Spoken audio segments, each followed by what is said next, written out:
the look of ombre but want to achieve that look with heat embossing? Well, you can, and I'm showing you 3 ways to achieve that look. Whether you have just clear embossing powder or a limited selection of coloured powders or even a whole host of colours to choose from, you can easily achieve that ombre look with heat embossing, and today I'm showing you how with your sentiments. I'm Verity from the creative team and welcome to the channel. To start off with, we will create an ombre heat embossed sentiment with ombre stamping. My camera didn't work initially, so I haven't got the footage of the first stamp, so I'm going to freeze frame this bit as I explain.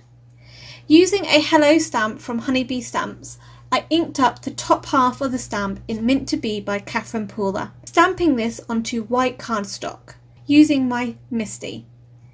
Now repeat this 1 to 2 times, but each time you ink up the stamp, use a paper towel to soften the inked edges before you stamp. This will allow a better seamless blend with your inks for the ombre look. Now clean the stamp and then ink up the bottom half of the stamp with a darker colour, and this time I used Aquatini by Catherine Pooler. Again, soften those edges with a paper towel to get a better blend. Repeat this 1 or 2 times, again allowing the ink colours to overlap slightly to create that lovely ombre blend. Once more, clean your stamp, but now you're going to use your clear, ultra slow drying embossing pad from Wow to ink up the whole of the stamp and stamp this over all of your ombre stamping. You can now cover the sentiment with your clear gloss embossing powder from Wow and heat set this. Now Catherine Pooler inks can stay wet enough to add embossing powder, but as I stamped several times, some of the ink may have dried from the first stamping, so from the Mint to Be. So re-stamping the whole of the stamp in embossing ink means you are sure that it's wet enough for your embossing powder to stick to. So once the clear powder is heat set, it gives a lovely, clear, glossy raised embossing over your ombre stamping. This technique is great if you don't have many colours or your budget is limited, as you can use clear gloss over many ink colours when you combine it with your embossing pad. For the second technique, this combines using clear gloss with an embossing powder colour. I layered 3 friend die cuts using a die from Whimsy Stamps and smooshed this into my embossing ink pad. This is a quick way to get your ink onto your die cuts.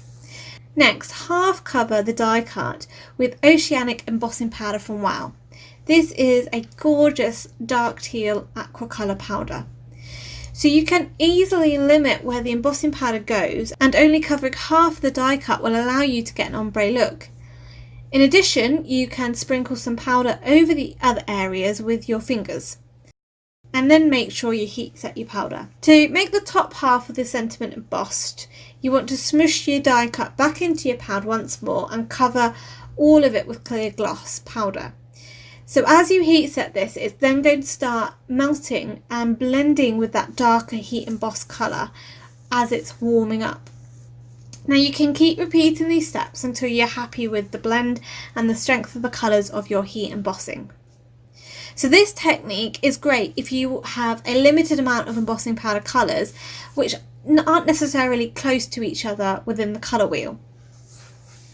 So the last technique uses 2 colours of embossing powders, and for this sentiment I used 2 metallics. So I inked up a die cut as just before in the previous time, but this time I'm using a Happy die from Auto and covered the bottom half with Gold Rich Pale powder from Wow and heat set this. Now you could just go back to the previous technique and cover it with clear gloss again over the top to give a very faux gold dip dye look to the die cut. But instead I'm covering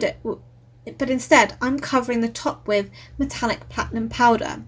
So when these heat up and melt, the platinum will start to melt and blend with the gold powder, and you get a beautiful blend between the 2 colours, giving an ombre look with a seamless appearance.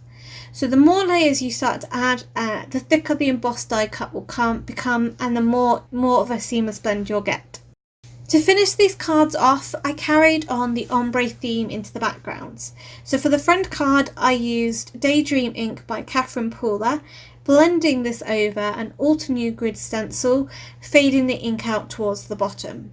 This was done on a card panel made from sea glass cardstock from G&K Designs, and I used a heat embossed sentiment from Altenew Reason to Smile stamp set, using opaque bright white embossing powder to finish it off, along with a few Nouveau drops.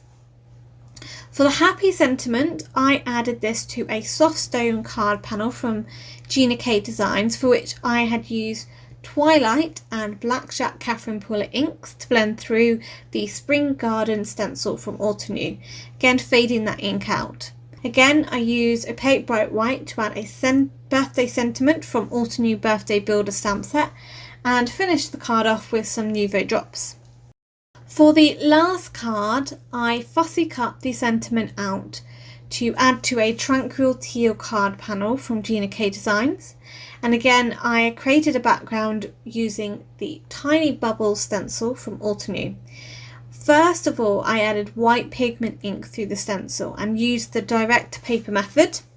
And then I used Daydream ink by Catherine Puller once more to blend out from this to get a lovely ombre look.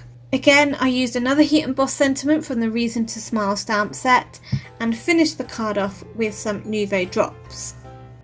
I hope today's video has shown you ways to create ombre heat embossed sentiments for your cards and papercraft projects, whether you have a limited amount of supplies or a whole host of embossing powder colours to choose from. My favourite out of the 3 cards would be the metallic embossed sentiment, as these 2 metallic colours are my favourite colours to use. If you enjoyed today's video, please give it a thumbs up and subscribe to the channel. Don't forget to hit that bell icon to be notified when the next video is up. If you would like to check out my personal channel, Pretty Little Button, I've also included a link here as well as down below. Until next time, happy crafting!